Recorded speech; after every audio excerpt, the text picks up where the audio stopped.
Hello, my name is Tawanda James Mutzi, also known as TJ, and I'm going to give a brief talk about the characterization of organic thin films and surfaces.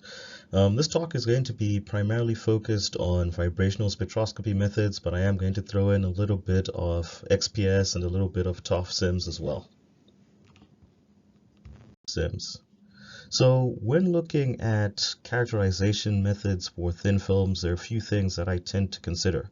One of those being how much I know about the composition or thickness of the layers that I'm looking at.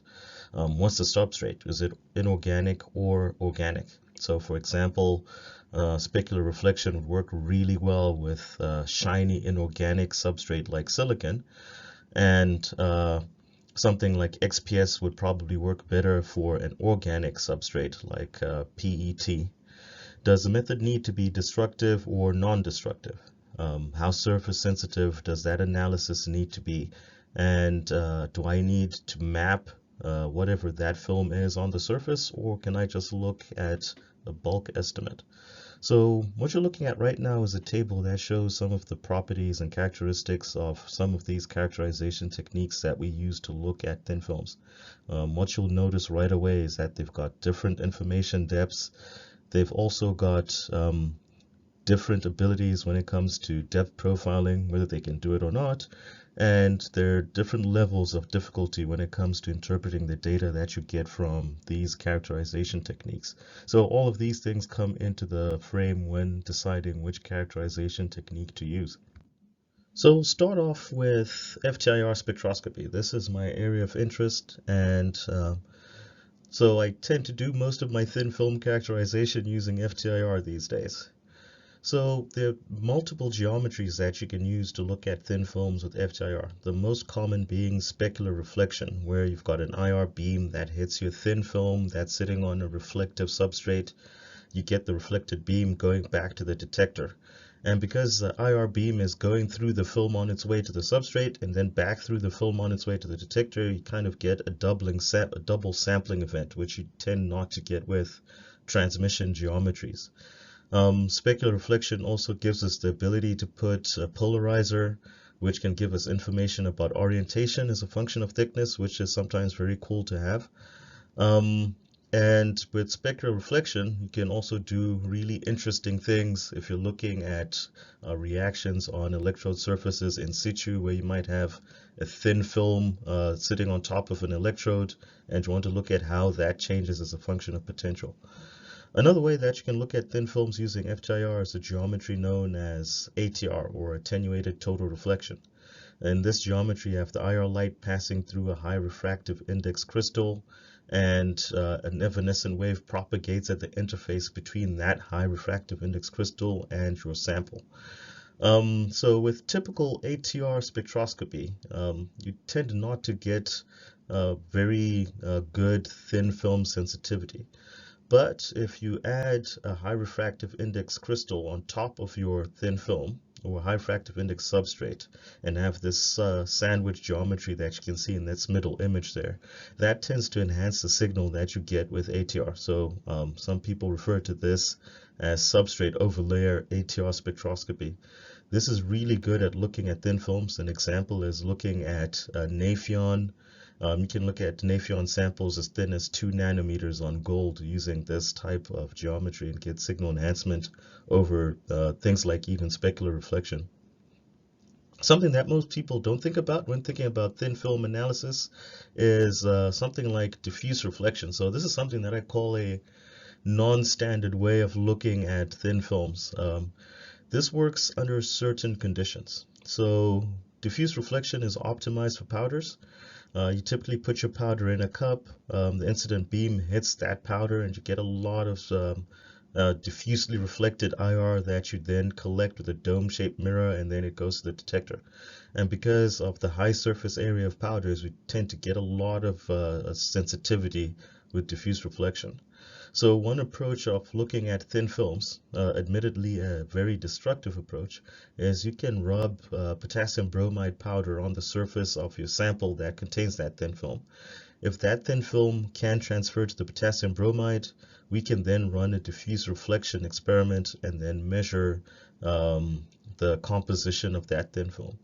Um, as I said, there are certain conditions that need to be satisfied for this to work. The most obvious being that your film must be able to transfer to the potassium bromide. So thinking about these non-standard ways of measuring thin films that can potentially do something similar by just pressing your sample on an ATR crystal and then looking at the residue that's left over. So if your thin film does transfer to the crystal, that's another way of looking at the composition of thin films. People have used other approaches like solvent extraction and stuff like that as a way of sample prep and looking at thin films that are mobile on top of organic surfaces.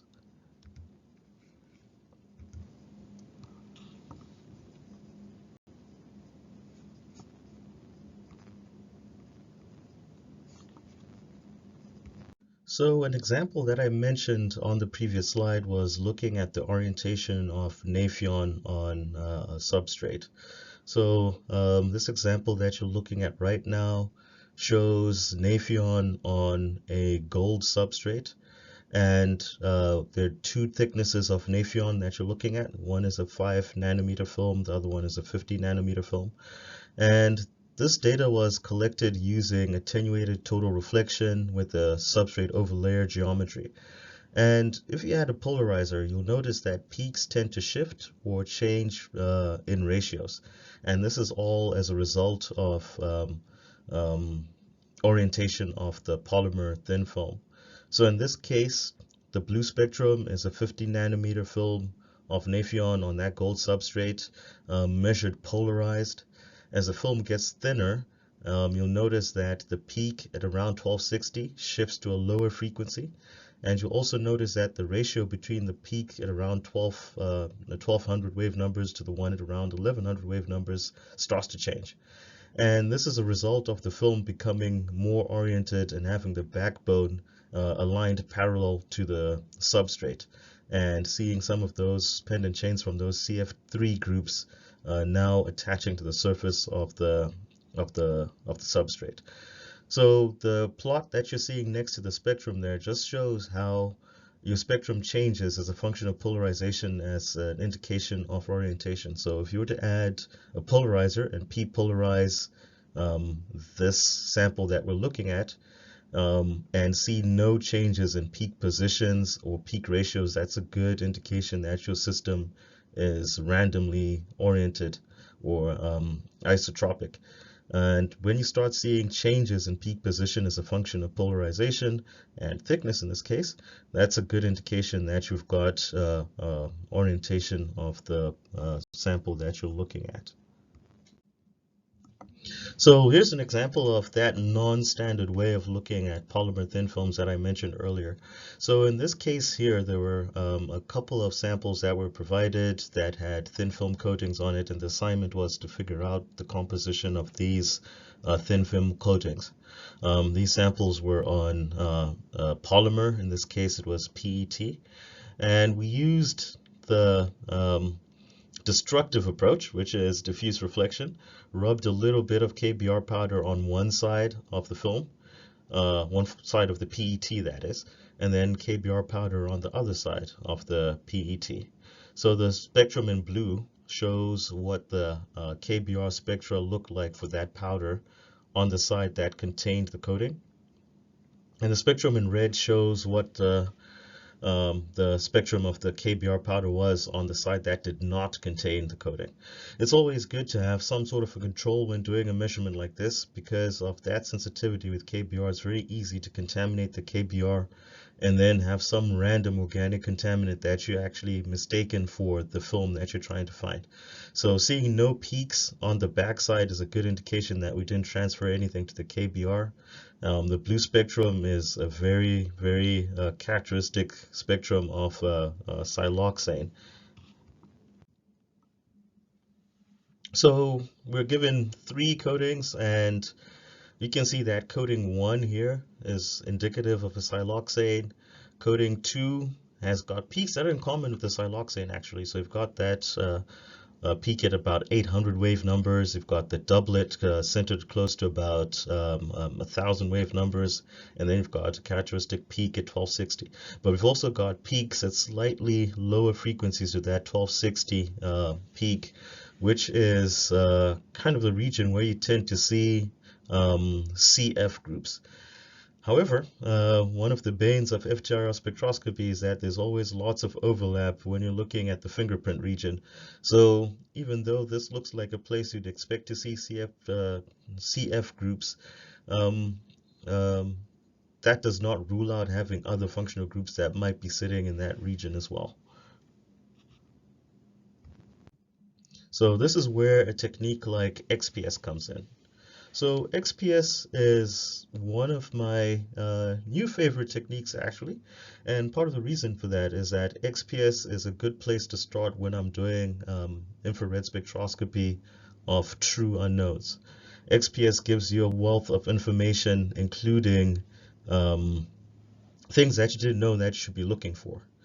So XPS tends to be a lot more surface sensitive than FTIR. You're looking at the top 2 to 10 nanometers of your sample. Typically, you can do depth profiling by sputtering your sample to look deeper into your sample if you need to do that. One advantage that XPS has over FTIR is the ability to provide quantitative analysis. So that's not easy to do with IR at all. Um, if your sample is thinner than the sampling depth of the XPS measurement, um, you could get information from both the bulk and the surface, which sometimes poses a bit of a challenge if you're looking at an organic film on top of an organic substrate. Sometimes very difficult to deconvolute which one is the substrate and which is the film itself. The analysis time for a typical sample would be about 45 minutes, just collecting a survey and maybe one high-res spectrum. So the data that you're looking at in this table is from the same 3 samples from the previous FTIR example. And what this shows is that you can see the silicon on coating 1, which is indicative of PDMS or siloxane containing polymers. So you get very complementary information between the FTIR and the XPS in that case. And then for coating 2, you'll notice that we're seeing silicon. We also start seeing fluorine as well, which is also in good agreement with what we're seeing with infrared spectroscopy. So that makes peak assignment for infrared spectroscopy a lot easier because, as I said, we have a lot of overlap in that fingerprint region. So if you can't confidently say that's a CF group, XPS showing the presence of fluorine gives a little bit more evidence as to whether that is a CF group or not. And the third coating, which we did not see an appreciable spectrum from with the FTIR, we do see some nitrogen. So that's a clue that we could not get from infrared spectroscopy that we're now getting from XPS. Here is an example of the high resolution spectrum for that second coating that contained fluorine. This is something that I really find interesting when using XPS. So typically, when trying to find connectivity between atoms, we tend to think of the classical infrared spectroscopy, mass spec, and NMR as a way of structural elucidation. XPS can, in a limited fashion, do that as well. So this actually shows that the coating that we had at the surface of the PET sample contained that functional group that we're seeing there on this slide here. I think that's pretty amazing for a technique that's typically thought of as only a quantitative technique and not really good at structural elucidation. So back to vibrational spectroscopy. This is an example of looking at that same film again with Raman spectroscopy, or Raman scattering as the case may be here. So with Raman scattering, we get information that's very complementary to infrared spectroscopy in the sense that it's a vibrational technique. You're looking at the vibrations between vibrations and bonds between atoms, and they give you a fingerprint. And in most cases, you have peaks or you have vibrations that are infrared active and not active in the Raman spectrum, or vice versa. And in some cases, you have uh, functional groups that have vibrations that are both infrared and Raman active. Where Raman wins over infrared spectroscopy is in spatial resolution. You can get spatial resolution as good as about 500 nanometers with Raman scattering, whereas you're talking in the micron range with infrared spectroscopy. At the best, you get micron-ish resolution if you're using a focal plane array detector. So the example that you're looking at here is a depth profile of the same material, and the rationale here with Raman scattering is that if you have a confocal microscope, you can focus in different planes throughout your material and therefore get a depth profile and then see what's at the surface and see what's at the bulk and differentiate the two. So for these samples, we had an analysis time of about 30 minutes per sample, which is not bad at all. The coating in this case was so thin that we could not actually pick it up using Raman scattering for this film. This film was in the order of about, at most, about 2 to 5 nanometers thick. Raman is not always useless. There are cases where Raman scattering works as well. And sometimes I ask the question, how thin is thin? The definition of thin for some people is not always the same as the definition of thin for others. So some regard sub-nanometer as being thin, while others regard sub-millimeter as being thin. But the instruments that we have in the materials characterization lab have a unique capability known as QScan, which allows us to collect a map on the surface and then keep collecting that map as we depth profile. So we get stacked maps as we go down the depth of your material. This example that you're looking at here is an example of Krytox, which is a fluorinated lubricant sitting on the top of PDMS, and you see the changes in the composition of the material as you go from the surface, where it's highly Krytox rich, to the depth of the material where you've got a lot more PDMS. One of the newest techniques that we use to look at surfaces and surface contamination is atomic force microscopy hyphenated with IR. So this is a brand new technique, and it's so new that we haven't even decided what we call it yet. So some people refer to it as AFM-IR, some people refer to it as nano-IR, some people refer to it as photothermal IR. And the reasons that some people refer to it as photothermal IR is because of the unique mechanism of detection that we have with this vibrational technique. So we have an AFM tip that scans across your surface.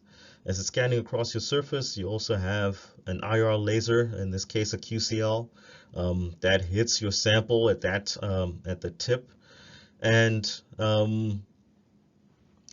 that interaction of the IR laser with your sample results in expansion of your sample, and then that expansion of your sample, that thermal expansion, results in deflection of that cantilever tip, and then we measure that deflection of the cantilever tip and then translate that to an infrared spectrum. So what we're actually measuring is not infrared in this case. We're measuring deflections of that tip, and the spatial resolution is limited to the diameter of the tip that you're using. So in some cases we can get spatial resolution as good as 12 nanometers, which is the best that we've had so far with this technique. So with this, you can potentially obtain a map of your surface, which can give you a distribution of that film or whatever it is on the surface of your sample. It is significantly more time consuming than Raman and FTIR, mainly because of the sample prep. So all the requirements for AFM hold with AFM-IR. It's best if your sample is flat and smooth. So the two images that you're looking at right now are polystyrene PMMA. Each of those squares are 1 micron by 1 micron, and you can see those small domains where you have this phase separated polymer mixture, which is a type of spatial resolution that was previously unavailable with vibrational spectroscopy. It leads to fall with infrared spectroscopy. So this is an example of how you can use a feature known as surface sensitive AFMIR to look at just the surface of your sample, which is convenient if you're looking for thin films, so you don't have to worry about the buried layer that's below it.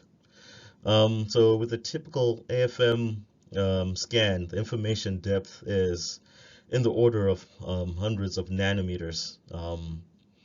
And if you're doing contact mode AFM-IR, you're going to be getting information throughout the depth of your sample. So if you're looking at a layered material like you have in this image there, the typical approach would have been to do a microtome, flip it, and then scan across the surface to look at differences in composition. With surface sensitive AFMIR, you can potentially just scan the top of your sample, because the surface sensitive mode will only look at the top 10 nanometers, and then switch to contact mode if you wish to, and then look at the bulk, so you can have a different bulk and surface spectrum, which is what you're looking at here with these two spectra. So this is PMMA, again on polystyrene. So the red spectrum is a spectrum that is measured in surface sensitive mode, where you can clearly see, it's measured in contact mode where you can see the PMMA, which is underneath the polystyrene. So that peak at 1736 is indicative of PMMA. And then if we switch to surface sensitive mode and we're looking just at the surface, we see that the peak at 1736 disappears, because we're now just looking at the polystyrene, which is at the top, and not the PMMA plus the polystyrene. The last example that I'm going to give is TOF SIMS. So TOF SIMS gives excellent spatial resolution, better spatial resolution than you get with XPS. And just like FTIR and Raman are complementary techniques, XPS and TOF SIMS are also complementary techniques. The same way that FTIR is excellent at looking at small spots, and Raman is excellent at mapping. XPS is also good at looking at spots, and TOF SIMS is excellent at mapping samples, so you can potentially look at the distribution of your sample on the surface, or the coating on the surface. The Achilles heel of TOF SIMS is that data interpretation tends to be much more complicated than you would get with XPS. So the top slide that you're looking at there is a PET film, and you can look at the complexity of that mass spectrum that you have over there. So in the case of that example that I provided earlier, where we've got PDMS sitting on top of PET, the bottom graph is showing the characteristic peaks of PDMS, and you can see that if you were to convolute those two and add them up, it could be very challenging to do the interpretation of that. Not impossible. If you look at these long enough, you get the experience where you can tell the difference between the two. But in most cases, standards are required, especially if you're going to be doing quantification. So I will stop here, and I will close just by saying that if you do have questions about the various characterization tools that we have in the Materials Characterization Lab, feel free to talk to us. Don't hesitate to ask us questions. We are experts on certain tools, and we also have a wide breadth of knowledge on how to incorporate different characterization methods to look at a project as a whole. If it's a method that we don't have, we're more than happy to send you to someone that does have those methods. I hope you enjoyed this talk, and I hope to hear from you soon.